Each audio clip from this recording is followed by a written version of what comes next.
Welcome to the Live Inspired podcast with John O'Leary. John is the #1 national best-selling author of the book On Fire. He's a world-class inspirational speaker, and he's the host of the Live Inspired podcast. John interviews extraordinary individuals on their life story so that you can wake up from accidental living and more fully live your life story. Here's your host, John O'Leary. Mike Girsch, welcome to Live Inspired with John O'Leary. Welcome. I'm glad to be here. This is awesome. Mike, I always give people a long, rolling, roaring introduction, but today I'd like you to introduce yourself to our listeners tuning in from around the United States and around the world. If you and I had bumped into each other randomly, and I said, "Hey, I'm John O'Leary. This is about me," and you said, "Hey, I'm Mike Girsch," how would you introduce yourself to a new friend? It kind of depends on the context. Oftentimes I introduce myself as Addie's dad or Ellie's dad, or I have 4 kids, twin freshmen in college, a junior in high school, and a freshman in high school. And so many people I meet are in the context of which kid is yours on that volleyball team, or which kid is yours on the field hockey team, or what have you. Father of 4, but professionally I've spent the last 16 years working with the St. Louis Cardinals and currently am the general manager of the St. Louis Cardinals. So we're going to talk about becoming a general manager. There are 30 of those positions in the world. You happen to sit in one of them. It's a remarkable accomplishment. And the humility with which you have graced this chair is also something I want to talk about today. But to get there, we got to look back first. You've had a lot of folks in your life who've influenced you. And one of the remarkable ones, I've done a little recon on you, Girsch. Dad was a seminarian, almost did not get married, almost did not have kids, ends up ultimately leaving the seminary, getting married, having 5 kids. One of them is seated in front of me. Talk about your dad. Yeah, so my dad grew up in the south side of Chicago to a very Catholic family. He had an older brother who went to the seminary, became a priest. Eventually left the priesthood and had 6 kids. My dad went to a seminary in high school, which prepared you for life in the seminary. He went to the seminary for, I believe, 7 or 10 days or so, and then left to enroll at Loyola University in Chicago. Was an accountant, worked for Arthur Andersen for a little while, and then worked for Waste Management. He was a very successful businessman, CFO of a publicly traded company, retired, quote unquote retired at age 50, because that was one of the goals he set in life, was to be retired at age 50. Probably a year or 2 later he was back working again, but as he said, the rest of his life he scheduled his meetings around his tea times as opposed to scheduling tea times around his meetings. So in his world that was good enough to be considered still retired. And he's been a big influence on my life. He was a math guy, he was an analytics guy, he was a huge baseball fan, took me to a ton of White Sox games, a few Cubs games, but mostly White Sox games. He was a South Sider. And it was a big influence on me being here. So he's the South Sider, but while working, he meets a North Sider. He meets your mom.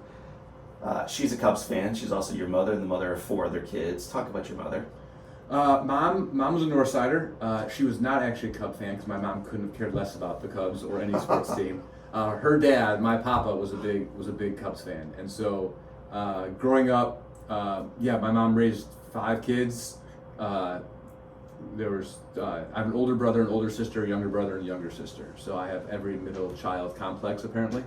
And my mom, she raised all of us. My dad traveled a lot. My dad worked hard, provided very well for us. But my mom was sort of the glue that kept the family together.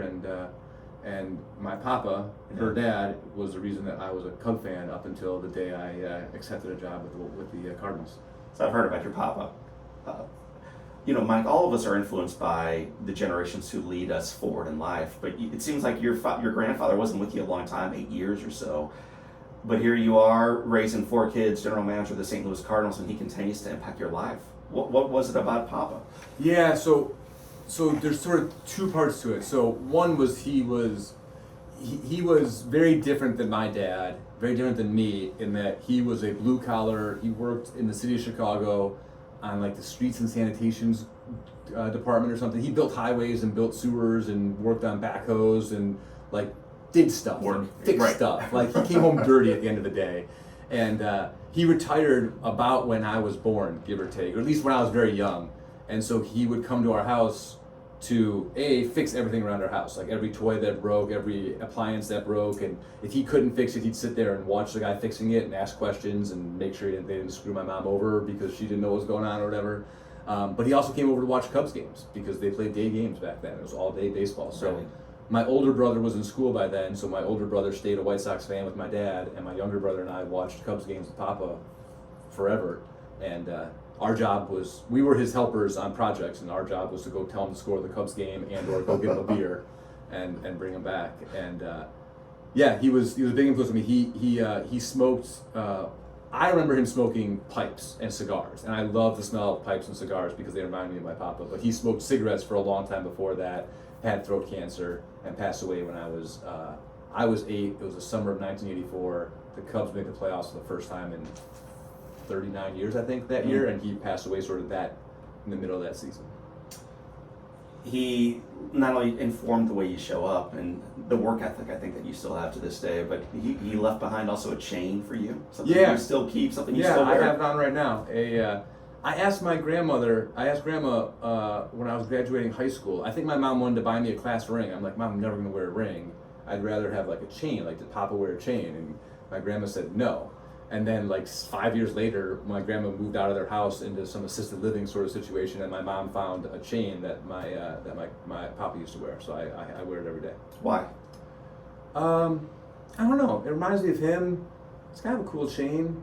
Yeah, it just connects me to my papa. He was for someone who passed away when I was 8 years old, he's someone I think about a lot more than you might otherwise. Yeah. So.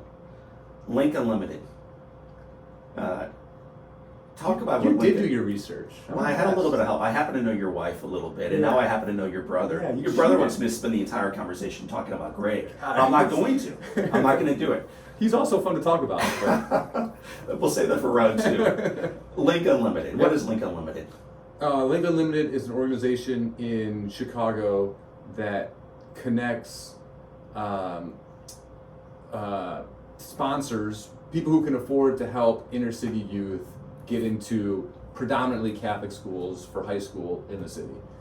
It's not all Catholic schools, there are some other private schools involved, but it's primarily helping kids from the inner city of Chicago, mostly African American, who are in a public school system that doesn't offer them all the opportunities that I and you have been able to afford our kids, and get those kids into some of the best Catholic schools in Chicago. And it's not writing a check, it's becoming a sponsor. And so our family, around the time my older brother started high school, my parents got involved, and Andrew Lewis was our first Link student, and he attended De La Salle High School, played football there, went on to college at DePaul, became a CPA, and has been a family friend ever since. He was at the three boys in my family all got married. I think he attended all 3 of our weddings. I know he attended my wedding and Brad's. I think he was at Greg's. And so just became a family friend. And my parents have been involved in Link for a long time, Right. and sponsored, I don't know, they probably sponsored about 6 kids before they started spending so much time in Florida that didn't Right. really make sense to sponsor. My younger brother worked for Link for a little while in fundraising and the like. My wife and I sponsored a couple of students while we lived in Chicago, and we now sort of just write a check to help someone who can't afford to sponsor. I mean, Catholic school is not cheap, so a full sponsorship is a big commitment. But some people want to be involved but can't fully pay for a kid to go to Catholic high school, and so we write a check every year to sort of to help the program. It's a great program, and I think my parents did a really nice job of getting involved in something that got the family involved. I'm not sure I've done that with my own family as much. I don't know my kids. I spend a lot more check writing than I do sweat equity into things, right? And so it offered the 5 of us, my siblings and I, who grew up in the suburbs, to see what other people's lives were like. Mm. What I love about reading that story and learning a little bit more about Link is that not only were you writing checks as a family and spending time with these kids, but you were spending time with these kids' families. So it was just not only changing one life, but changing all the lives in this story. Yeah, for sure. It was we would go have dinner at their house. They'd come out to have dinner with us. This is back when the Bulls were good, so we tended to do a lot of bringing families to Bulls games and the like. But it was a very neat experience, a very neat program, and Yeah, glad that my parents introduced us to us. Perfect pivot, man. Let's pivot away from family into sports. Bulls, you're in Chicago. Dad has season tickets. You're going to all the games when Jordan is doing his thing. What was that like as a Chicago kid, a sports fan, a huge Bulls fan? Yeah, so Jordan broke his leg, I want to say his second season, and missed most of the season, and came back and played the playoffs, and I want to say that was like 1986. Maybe it was 88.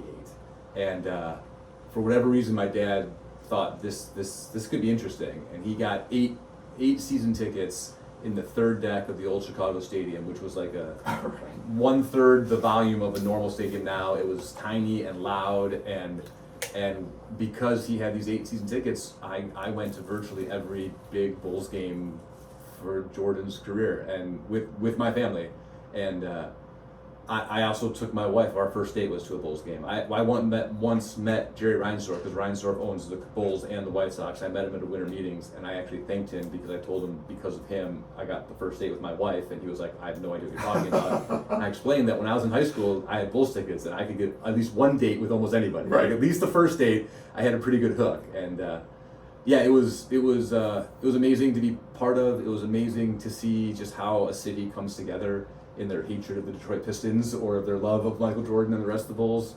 And looking back now, it's sort of especially with the Jordan, what was that, The Last Dance that came out during the pandemic and stuff. It's just, it being around someone and watching someone who is literally the best ever at their job is, it's like, at the time you're just excited and you're a kid, but it's like a privilege. It's like, it's, I've been lucky enough to be around Jordan, and again, not around in any meaningful way, but like at a lot of games for Jordan, in the 90s with Jordan, and then I was lucky enough to show up here in 2006 and watch Albert Pujols in the middle of like one of the best runs of a right-handed hitter in the history of baseball, and it was just like, it's just sort of, you're in awe of like true greatness.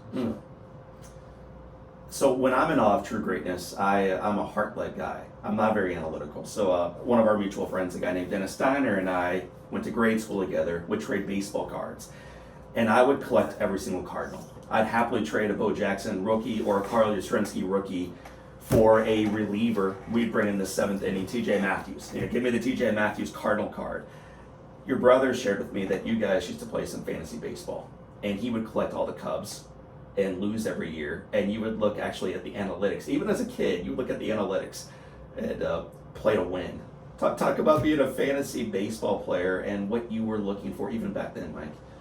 So I've been a very analytical kid my whole life. I've always been good at math, and always looked at the world through like probabilities and statistics in a way that like I don't know when that happened. I don't know like what class or what I don't know. I never didn't think of the world that way, I don't think. I used to keep my own stats in Little League, and when fantasy baseball became a thing on the old Prodigy dial-in network server or whatever, I taught myself spreadsheets because I wanted to win my fantasy baseball leagues, and I didn't really know what I was doing. I didn't realize you could sort on a spreadsheet, so I would sort by hand because that was the only way I knew how, and there was a lot more copying and pasting than it needed to be, but yeah, that's the way I look at everything, and I think you could ask Kelly, and maybe you have, but it's really annoying to live with someone who looks at everything very analytically and always has like we'll come back to that. a slightly better way of dealing with stuff. But yeah, I can't. It's not a. It's not something like I choose to do, right? It's not like I choose to be analytical about baseball and I choose not to be analytical about other things. It's just that's the way the world looks to me. The world looked at you as an athlete. You go on through grade school, you did well, you went on to high school, you played several sports. But I don't want to talk about sports. I want to talk about a diagnosis I did not know about. You never talked about it before. You got melanoma in high school. Talk about that, Mike.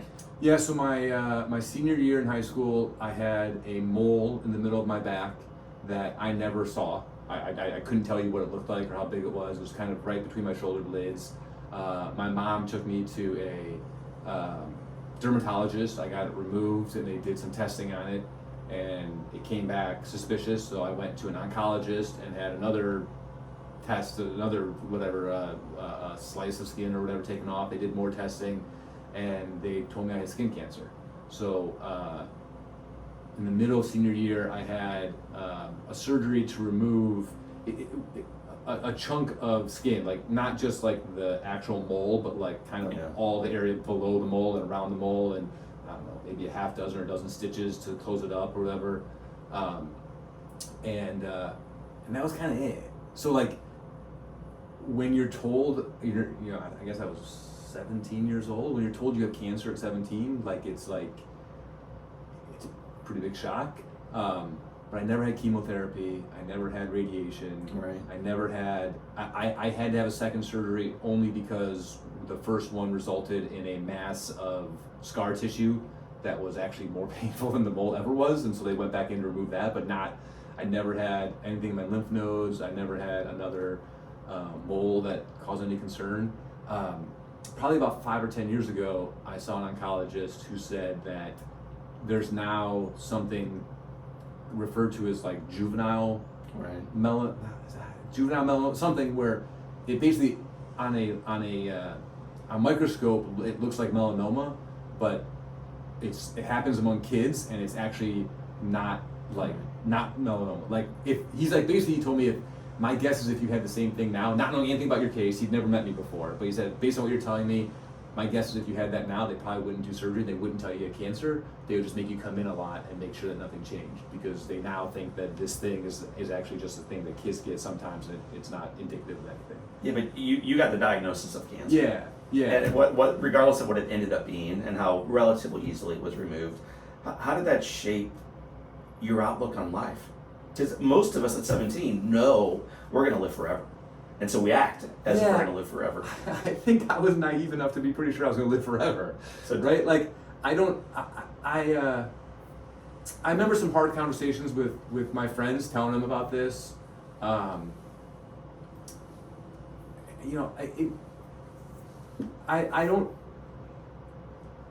think being the doctor and my parents were positive enough that like, you have cancer, but we found it really early, as opposed to like, you have cancer and holy shit, we don't know what's gonna happen next. Right. Beep that out.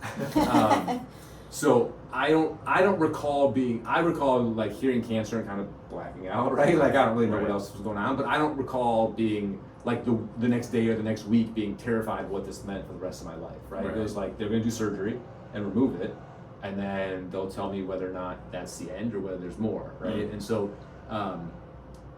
it was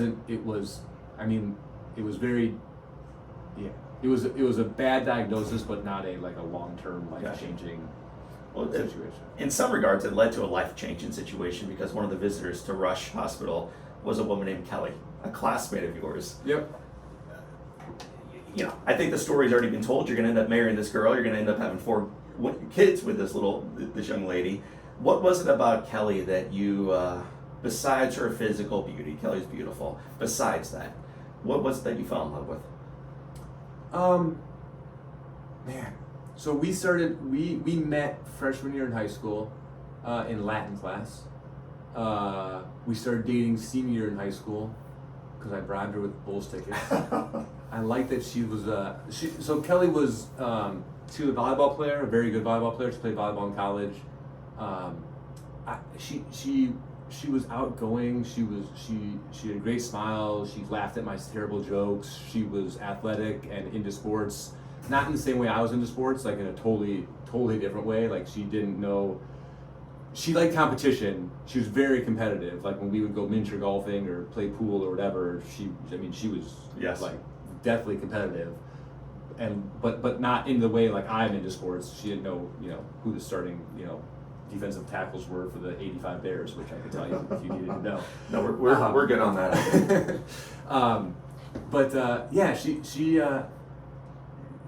She's just a very kind and sweet person who turned out to be an incredible wife and mother. You date starting high school through college. I think all of college except for 8 days. We won't talk about those 8 days. Eventually you graduate, you go to Notre Dame, she goes to a school very nearby, you move back to Chicago, speed taping this thing forward a little bit. You get a great job, you got your MBA, life is good. Mike, and then you decide that you're going to start analyzing baseball. Without giving away the trade secrets or rocking all of our listeners back to sleep, What was it that you thought you knew about baseball that maybe other GMs and baseball leaders in front offices did not? So we are 20-somethings with newborn twins living in Chicago. I'm working for a consulting firm that I enjoy the work but don't particularly care whether Walmart's Central American operations are more efficient or not. It's challenging, it's interesting. The people I work with are brilliant, but I knew that this wasn't going to be my career. And so I was thinking about what I wanted to do with my life, and I didn't know if that meant choosing between working in finance or working in strategy, or if that meant choosing between working in the auto industry and working in the airline industry, or I just didn't know. I didn't know what, but I knew I wasn't going to be at this consulting firm forever. And the only thing I knew that I wanted to do when I grew up was be the GM of the baseball team, and it turned out that at that point no one had randomly called me and asked me if I would. No, they had, no one had called, shockingly. And so I started doing analysis of the Major League Baseball draft, sort of like a research paper on the draft, comparing high school to college players and hitters to pitchers, and valued them in dollars and cents because I had a background in MBA and consulting and the like. And Kelly was very supportive of this. She thought it was great that I was chasing my dream. And I spammed baseball with it. I didn't know anyone in baseball, so I sent emails to John Mozeliak is the president of baseball operations here at the Cardinals. He's been my boss for the last 17 seasons. And I sent it to john.mozeliak, mozeliak.john, jmozeliak@cardinals.com, at cardinalsbaseball.com, at stlcardinals.com. This is... Yeah, and you did this for all 30 teams? I think I skipped the 2 New York teams because I knew I was going to take a pay cut, and I didn't really want to move to New York with 2 kids taking a big pay cut. But I did it for basically all 30 teams. And I actually sent FedExes with my document to the Cubs and White Sox. I was like, you got to open a FedEx, right? You can ignore an email, but you can't not open a FedEx. Like, this could be important. And I didn't hear back from the Cubs and White Sox. I heard back from 3 teams. One of them was the Cardinals. Came down to randomly, I had tickets to Game 6 of the NLCS in 2005 in Busch Stadium, where I was playing. I through a connection, someone knew somebody. I was going to meet Mo during batting practice and sit with Jeff Luhnow, who was their scouting director at the time. And but that game wasn't going to happen until Pujols hit a home run off Brad Lidge in Houston that never came down. That gave the Cardinals a come from behind victory to force them to come back to Busch Stadium to play Game 6. And then I interviewed with the Cardinals, got a job, an entry-level job in the amateur scouting department. Came home from that, told Kelly I had a job offer, and my super supportive wife cried her eyes out because we were both Chicagoans with 2 kids. We had just found out our twins were 18 months old. We had just found out we were pregnant with the 3rd. We didn't really know anyone in St. Louis. I was taking like a 75% pay cut, and we were gonna. But she was on board with it. She was just terrified. That's shocking. The whole story, Mike, is shocking. Where do we want to begin? Let's start with the dream. You are in the seat right now, general manager role. It was your dream as a child and as a young man, and it's more likely actually to become a baseball player, which is highly unlikely at an MLB level, than to become a GM. Why in the world did you think one day, through my work ethic and knowledge and faithfulness and courage and character, I can become a GM? It's a great question, and I was probably incredibly impractical at the time. I think when I left Chicago to move down here to start a career in baseball, my aspiration was to become a GM. But honestly, I just wanted to work in baseball, right? One of the first things I realized when I talked to the few assistant GMs who did respond to all my spam was I can have conversations with these guys and not feel out of my element, right? All the time I've wasted playing fantasy baseball, reading baseball articles, doing my own analysis, my own research, dude, this is years.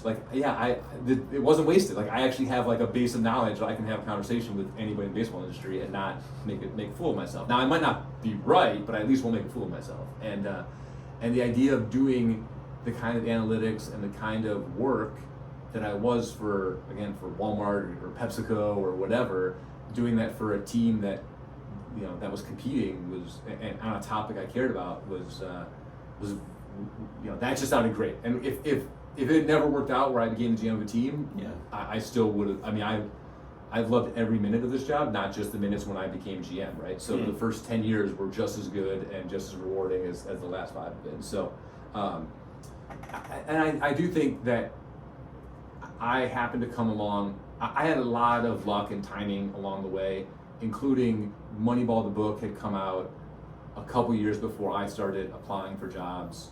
I was in the sweet spot of the transition into analytics in the baseball industry. Some teams had already jumped in full bore. That's Mo calling. That's awkward. That's probably Kelly saying, you better not have talked about the 75% pay cut. Hopefully I'll stop ringing in a second here. I like it. I think it adds to it. The GM never gets it. There's always trades to be done. No, we can't trade. It's after the trade deadline. Vision. What was my point I was going to make?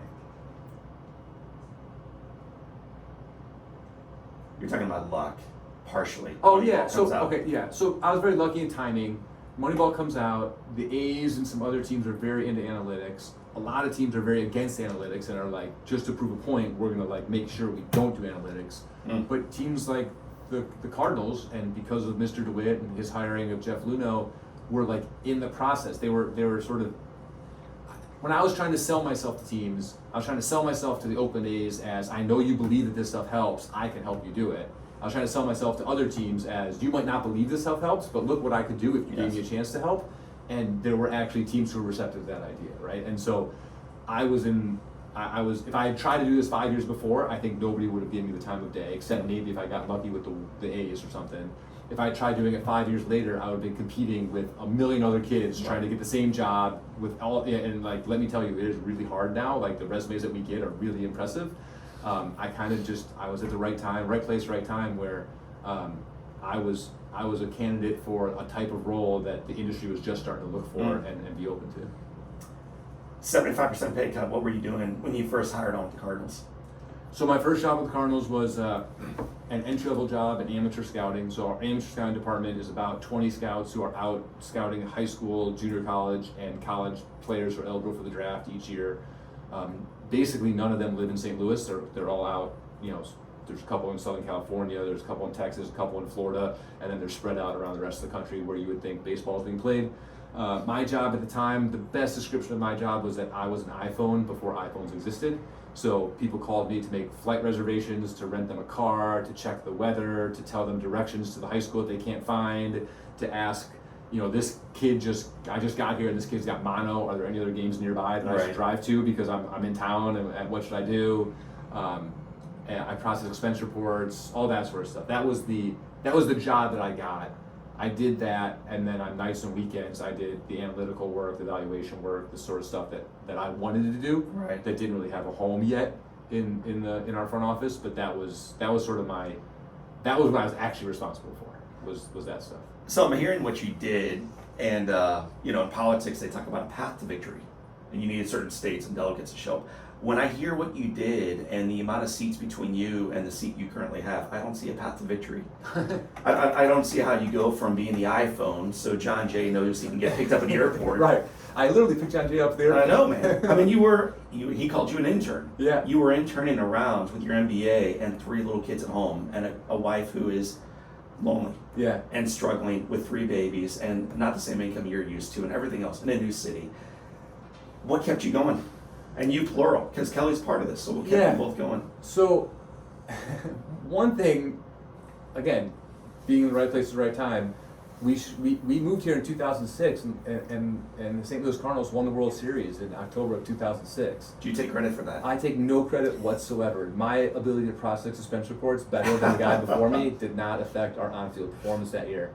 But we got to go to World Series games and got to go to a parade and I think that made that part, there are rewards for working in baseball, and one of them is if you do a good job they might throw a parade at the end of the year, right? And the fact that they did that right away I think was very much oh, this is a really cool job, right? This is this is not just like a in theory cool job. It's like literally, this is unbelievable. I had all my family was coming down for World Series games. Kelly was at World Series games. Like we didn't go in the parade because we had 3 kids, but we went basically to the end of the parade and watched it go by. I think that helped a lot. I think the other thing, like St. Louis is a very small sort of provincial place, but if you are pushing a stroller with 2 18-month-olds while you're visibly pregnant, people will stop and help you and ask you, what's your story? Where did you come from? Because you didn't go high school here. No one recognizes you. So Kelly made friends quickly and made, found play dates and found a mom's group and got settled in here, I think, far quicker than if we had come here before we had kids and she was single, just like a single stay at home, like whatever, with no kids trying to meet a group. And the other thing is that things progressed for me in my career relatively quickly. So I was amateur scouting coordinator for a couple years. We had a little bit of change in the front office leadership and created an analytical group. We call it baseball development, our analytics and web development and that sort of thing, a group that didn't exist before. And I became the director of that. So I went from entry level to director of the analytics group, which was really 2 or 3 people at the time, but we slowly built that up. And I did that for several years, and then our assistant GM, who had been here for 3 or 4 years, left to go to San Diego Padres, and it was timed out about right where I'd been the director of baseball development for a few years, and so I then got the opportunity to become assistant GM, where that's again another step in the right direction. I did that for a while, and it sort of the path to victory wasn't obvious at the time, but I am like both ambitious and very not concerned with the path to victory. Like I've never had a plan. I did sell Kelly on a plan when I first took the job. I did make up some plan where every 2 years I was gonna be promoted and I'd be like GM by year 8 or whatever. And I missed it by 2 years and I totally made it up, but that was just to sell her on the idea in the first place. But for the most part, I've always just sort of done my job and figured that like it'll work out, right? And for me, I've been very lucky. Again, like things like the assistant GM leaving. If he had left 2 years before, we would have brought in some outside assistant GM, and I might have been stuck behind him for a decade. Who knows, right? If he left 2 years later, I might have gotten antsy and been looking around or whatever. But things have just sort of lined up. So I've been work hard, keep your head down, and then hope things line up for you. What would you say to folks right now who are tuning in saying, it's a great story, it's not mine, things aren't lining up for me, and they're not working out for me, and when I try to go left, wind pushes me to the right, and relationships haven't worked out. And for those right now, and there's many, Mike, who tune into our podcast who are just struggling, relationally, financially, professionally, in life, what's your encouragement to them? Well, I think the biggest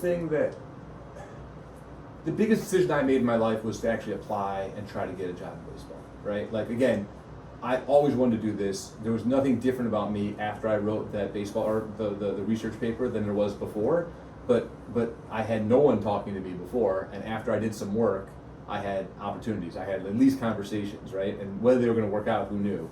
So I think part of the hardest part is taking the first chance, is making the first change, right? I think sometimes our culture is about like, don't give up, stick through with whatever you started, like don't be a quitter. I think sometimes the answer maybe is like, don't let inertia mean that you don't try something new, right? Mm-hmm. Like I was lucky in that I was doing well enough in my consulting job and had worked there for a while and had a little bit of a cushion where at age 29 I could take a chance. And if this baseball thing totally blew up in my face, look, when I left the consulting company, I went in and talked to the head of the office, and I said, Matt, thank you for my year-end bonus. I appreciate the year-end bonus because it's bigger than the salary I'm about to accept. But just so you know, I'm leaving to go chase a dream in baseball. But there's some chance I'm back here in 18 months begging for my job back. So, like, I love you. Don't want to burn any bridges here, right? And like, I was in a position where I could afford to take a chance. I had kids, but I was early enough in my career. I had a little bit of a cushion. If this whole thing blew up, I was pretty sure I'd get back into that consulting gig and kind of restart that career. So I think part of it is it's everyone's situation is different and everyone's ability to take a chance is different. But if you don't take a chance, if you don't try something different, if you don't end one thing and try starting something new, you're not going to have. You're very likely to have the change that you're looking for, right? Whether that's a relationship or a job or or where you live or whatever. Like, we all get stuck in ruts, and if you don't shake things up, you're probably not going to get out of the rut. So the two biggest fans of the Live Inspired podcast are Susan and Denny O'Leary. You know them. I do. They know you too. They know every move you've ever made. They'll give you more feedback on that later on, as will their grandson Patrick. We keep trading the wrong guys. I know. When they have a ninth inning loss, my mom and dad, they get deeply bothered. Most Cardinal fans, most Cubs fans, most sport fans are passionate about their sport, and they tune in for 3 hours a day. This is your life. It is your livelihood. These are your guys out there. And then the game gets blown up. And then the guy who you counted on to come through doesn't. And then you drive home. Frequently with my son in the back of your car. Occasionally. We'll come back to that in a moment as well. More than once, yes. How do you handle losses? When knowing, like, even in a good season, you're going to deal with 60, 70, 80 of them. How do you handle losses? So one thing that working in the industry, I think, changes your fandom in a way. You are invested every day in the results, but you can't be overreactive. Like, if you sat up here with us during a game, you'd be surprised how little cheering, how little reaction to good or bad. You know, there's mumbles and right. and we all like celebrate the end of a victory and give knuckles and do, you know, but like it's not. It's. I hope to be in South Bend, Indiana, a week from tomorrow to go to a Notre Dame football game, at which I will have a totally different personality. I will not be rational about, like, well, yes, sometimes you go fail on third down, right? Like, it's a very different. The one nice thing is that I haven't lost that part of the fandom in other sports. Yes. I'm still a big Bears fan, Bulls fan, not really Blackhawks, I don't like that much, but the Notre Dame football, and I look at those very much like what you're describing. Yeah, your parents watching a game, right? In baseball, it's a livelihood. It's just a different attitude, and I think in some ways one of the good things about it is that we play every stinking day. Yeah. So no loss is, until you get to the playoffs, no loss is like that heartbreaking, right, that you can't recover from it the next day. I don't know if I ended up in the NFL somehow and you only play once a week, and you only have 16 of them, and every one that you know that blowing a fourth quarter lead is like literally like your season is now on the, you know, I don't know if I could handle that as well. But this is the part of what makes baseball great is that it's a 6-month, all summer long. There's always tomorrow. Mm.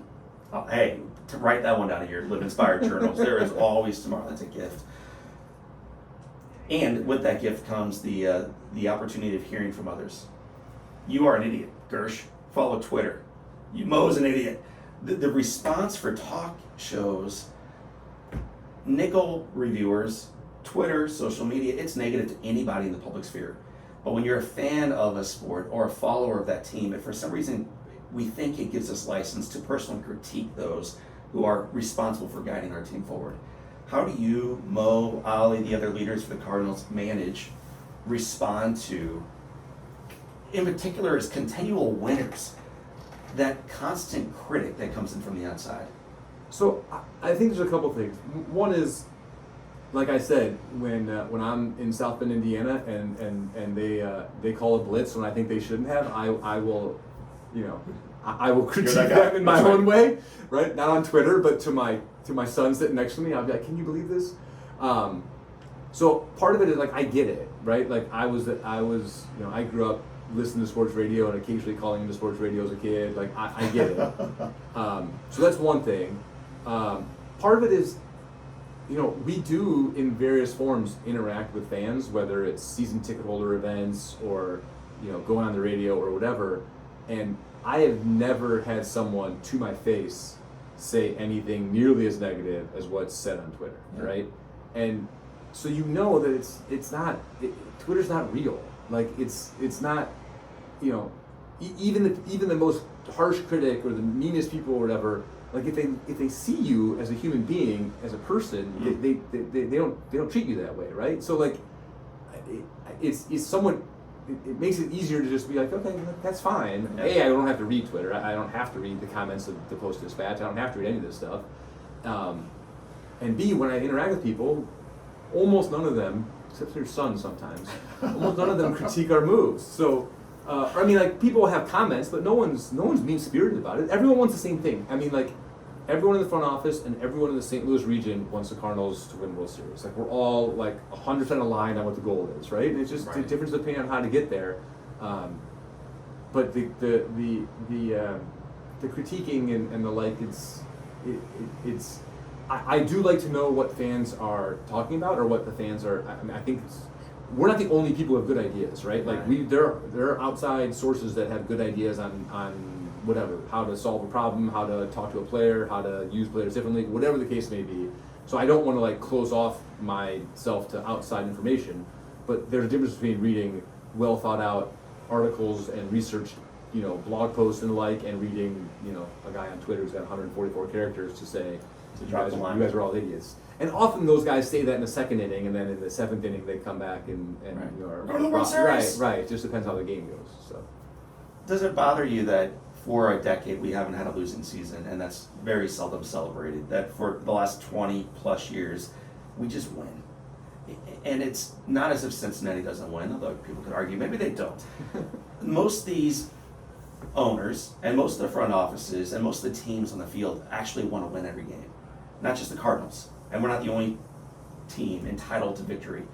So when you've had the run that you've had as a front office, it's very seldom celebrated as a fan base, really. How do you feel about that? I mean, like, it is, I don't know how to answer that. What Mo has led in our front office over the, I believe it's 15 seasons he's been the head of the baseball operations, and the stretch we've had is incredible. I think we're third in wins in the period he's been in charge, behind the Yankees and Dodgers, who spend almost double our payroll each year. The fact is, like, sports, American sports are about championships, right? In every sport, right? The reason that Michael Jordan, part of the reason Michael Jordan is the icon he is because he went to the finals 6 times and won 6 titles, right? Part of the reason when Bill Russell passed away, every article was about how he went to 11 game 7s or 11 do or dies, and he won all 11 of them in his high school, college, and professional career. I mean, like, it's championships, right? And our sport is one where being the best team in the regular season does not highly correlate with winning a championship. There's a lot of uncertainty, a lot of randomness in the playoffs, and we benefited from that. In 2006, we were one of the worst teams to ever make the playoffs, and we won a World Series out of it. So, so being long-term successful is one of our goals. Organizationally, our like sort of promise to our fans is that every year is going to matter. Like, we're not going to tank. We're not going to like punt this year for some year down the road. Like, every year we plan to be competitive, and I think we've delivered on that. But we haven't had a World Series in a decade, and that's like a real thing. Ultimately that's what we're all chasing. Did I just hear you commit to a World Series this year? Yeah, I'll commit to it. I don't know what that means. Okay. What keeps you humble? And let me back into it a little bit farther. In leadership, we have the honor of working with a lot of organizations, and you meet a whole lot of leaders who run organizations, and frequently the characteristic you see least in leaders, corporate America, around the world, politics, is just humility. And I've gotten to know you not only as a front office guy who I look up to, but as a friend who I look up to. And Mike, you're just steadfast in your humility. What keeps you humble? Well, I think I appreciate that. I think that context matters, and that I'm probably not nearly as humble in some contexts as I am in others. I do think baseball itself is a very humbling industry to work in. Everything we do, all the work that we put in, to decision making, to trades, to free agent signings, to who's going to pinch hit in the 7th inning tonight when a lefty comes in from the bullpen. Right. We're trying to get a 52-48 or a 51-49 advantage, right? These are not. There's very few, I mean, like, to your point, there's 30 other teams trying to do the exact same thing, right? And so this is not, we're not going to, we have not, and we very likely will not find something that puts us in such an advantage that you can be like, yeah, I've got this game figured out, right? The other day we have 2 MVP candidates on our team in Paul Goldschmidt and Nolan Arenado. They both had incredible offensive seasons. In the I don't know what inning it was, the 8th inning of a game here in St. Louis, we were losing. We had 2 men on base. They were both up with a chance to tie or give us the lead, and they both struck out. And now there's 2 outs, and there's still 2 guys on base, and a guy who strikes out 30% of the time, Tyler O'Neill, who's had a tough year this year, who's great last year, had a tough year all year this year, is really struggling, comes up, and he's the one who hits a 3-run homer to win the game, right? Like, it doesn't make sense, right? It's just, it's a lot of probabilities and like, it's not absolutes. And so every time you think you have sort of figured out something, you watch a game and realize that, like, nah, it's you're just rolling dice at the end of the day. And so I think that's part of what keeps most people in baseball pretty humble, because it every night it challenges you on whether you actually know what you're doing or not. Final question before we move into the Live Inspired 7 is, not everybody listening to our show is a baseball fan, or if you can imagine, a St. Louis Cardinals fan. I know that you find that offensive, It is. but it is what it is. You weren't always either, Michael. But everybody's trying to live the best life they can, and you made the analogy a moment ago that baseball and life have some similarities. For those of us who are in the midst of a losing streak and aren't as surrounded by other great leaders in their front office as you are, and as I am, candidly, what encouragement would you have for them today as they get ready to wrap up this podcast and step into their season? I think the one thing, from a baseball standpoint, the one thing we try to remember is that whether it's the team or an individual player, things are never as bad as they look or as good as they look, right? So whether it's when the team, last year we won 17 straight games, that didn't mean that we were suddenly the greatest team in the history of the sport. It meant that we were a good team that had some things breaking our way. And at times this year we were playing pretty lousy baseball. And it didn't mean that we were not going to have a chance to make the playoffs. It meant that we were a pretty decent team who was having things not go their way, right? I think that's true for individual players on our team. I think that's true for individual decisions in the front office. I think it's true for your relationship with your kids and your spouse. Like, when things are bad, it doesn't mean they're going to be bad forever. When things are good, it doesn't mean they're going to be good forever. And trying to know when to adjust, right? When is things going bad mean, oh, we do need to make a change, and when are things going bad mean it's just a cold streak and it'll work out. Is the challenge, but I think staying more in the middle, knowing things are always going to regress back to the mean at some point is part of the way to kind of not swing to extremes. I lied. I said that was my final question, but there is one more. I'm watching now some of the players take the field. You and I are recording this in the GM box, right behind home plate. Grass is green, tractors are rolling around, the baseball diamond looks brilliant, the playoffs right on the horizon. How surreal is it that this kid from Chicago, who had a grandfather from Poland, who took him to a couple Cubs games growing up, who died when you were 8 years old, and you get melanoma, and life is up and down, and full of tons of twists along the way, that you have now found yourself as the general manager of one of 30 baseball teams? It is very. You have to pinch yourself sometimes. There are a lot. Anything in life becomes routine after a while, right? So walking into a baseball stadium as my office after 17 years, like I don't on a daily basis sort of recognize how unique this opportunity is. But there's always things you do that do make you realize, like, wow, this is very cool. You know, walking in the dugout, into the clubhouse at Fenway Park, and knowing the 100 years worth of history that's happened in that park. Doing the same thing at Wrigley Field. being part of 2 World Series championships, that there are moments where you remember that, like, man, this has worked out pretty well. This whole baseball thing kind of worked out. So.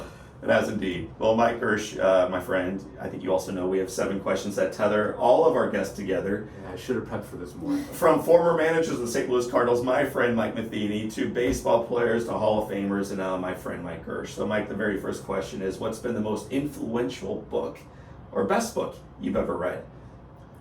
I was a long time, but I read a book called The Comfort Crisis recently about how human beings used to have big challenges in their life throughout life, right? Especially growing up, especially males growing up were sent off to sort of prove their manhood in some way, and that we've advanced so far that we very rarely are uncomfortable, and that challenging yourself to find places that are uncomfortable is something that we probably should do more. And I enjoyed the book, and now I have a group of guys that we do crazy, uncomfortable things with.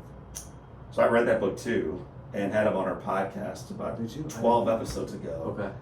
And yeah, that doesn't mean life's easy. So some people would hear that cynically with their arms crossed, saying, does Girsch have any idea how hard my life is? What he was referring to is it's pretty climate controlled. Right. And most meals are pretty easily served up. And Right. we're usually not starving. And so to put yourself out there in positions, even boredom, not having a phone, you and I both have our phones in front of us right now.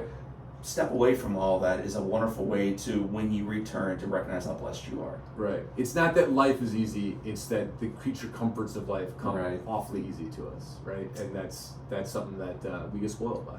What's one positive characteristic you possessed as an 8-year-old boy, seated next to Greg at Wrigley Field with your grandfather taking you, that you wish you exhibited as brilliantly today? So positive characteristic that Michael Girsch had as a kid that he wishes he tapped into more. I think I was more. I think I had more fun.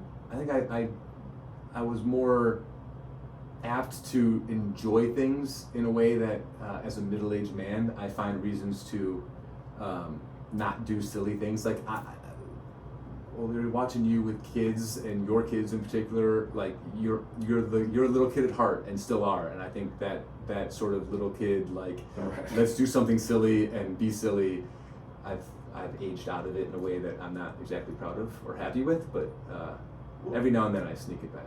I've seen it a couple times, and I think Kelly and Beth, who know each other as friends, our wives, Beth is probably complaining about that characteristic of mine. That little kid, she's like, oh, I hate my husband, he's just a freaking kid. Grow up, John.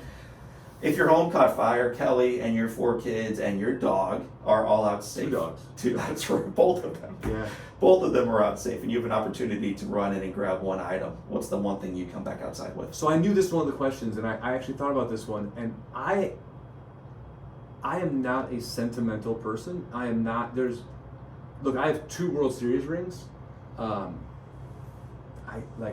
don't look at them on a daily basis. I don't show them to people. If they were lost in a fire, it wouldn't affect my life very much. This is like the most. This is an insight into how I think. The practical answer is I would go grab my backpack, because it contains my laptop, which has all of my kids' pictures and all the stuff that I would want, and it has the information on how to rebuild our lives. Because I don't know who our insurance company is, but I could find it if I had access to my laptop, and I could probably do it off of the cloud or off of some other process. But I would probably run inside and grab my backpack, because it's got all the key things. It also does have a couple little things that mean something to me, like cards I get on for my kids. There's some things I slide into the pocket of my backpack, so when I'm on the road somewhere and I'm down or feeling alone or whatever. I go to spring training for weeks at a time, and I'm alone a lot. So I have a few things in there that have a little bit more sentimental value than I'm implying. But more so than any individual item in my house. I think that just the ability to rebuild, because I think as long as my 4 kids and wife are with me, we'll be fine. If you could sit at a baseball stadium, hopefully Busch Stadium, with anybody, and have a wonderful time watching the Cardinals win, with anyone living or deceased, who would you like to be seated next to? I think Papa. I think be able to talk to him as an adult as opposed to a 7 or 8 year old would, and show them what I've done would be pretty cool.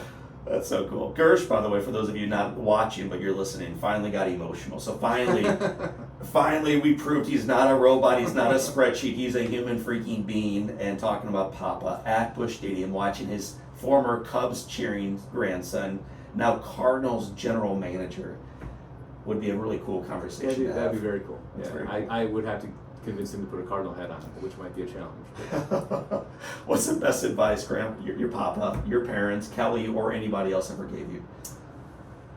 I think the best advice that I can think of, my dad told me once in some context, probably more about business career than anything else, but something along the lines of, you'll never hit a home run if you don't take a chance. And he worked as a CPA at a accounting firm and left to go work at a small company that ended up growing into a Fortune 500 company. And that was the sort of thing he was talking about. Like when I was looking for a job out of school, I was like, look, don't just take the safe route. Like and his version of home run, I think, was more or less financially was what he was talking about. But I don't think in any way he was telling me to quit my job and move to St. Louis and try chasing down a baseball dream. But I think in a way he was saying, like, take a chance. Like you're not gonna hit a financial home run or a career home run by like taking the safe route. And I think that attitude, whether he definitely told me that at once, but I think just that way he talked about everything in life, like you're a smart guy, you're young, you got opportunities, go for it. Yeah. Is something that in a small way, stepped me on the path that I'm on.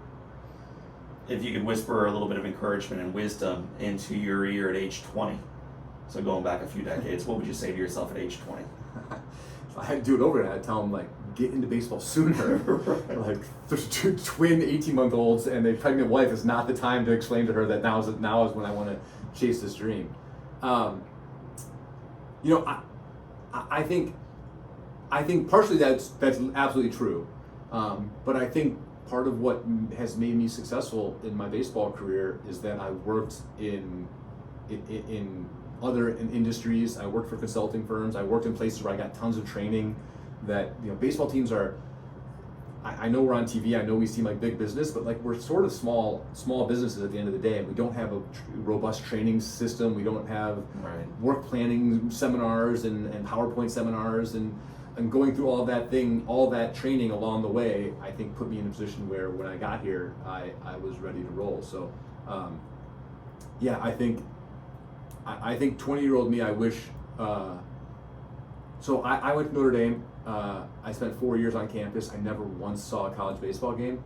And I think I would at least tell 20-year-old, like, go to a couple games so that when people ask you, you at least can like pretend that you were interested in baseball back then.